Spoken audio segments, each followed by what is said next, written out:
याने मदान का घर चली जाएगा। कहाँ की रहने वाली? पार की नर्मदा पार। वाह भाई वाह रे महाराज। हाँ भैया पानी नर्मदा पार की रहने वाली दादा यानी होती।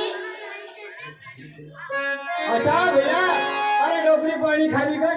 ये लोग कहे कि यार भैया तुकाराम भाई को पानी आवेगा। पानी आने से खाली से क्या आयो? देखो दादा पानी नहीं खाली खाली कर दे पानी। डॉक्टर भाई और पानी होना चाहिए। मंत्र पड़ जा मंत्र कर जा मंत्र कर जा और पानी होना चाहिए रात भर।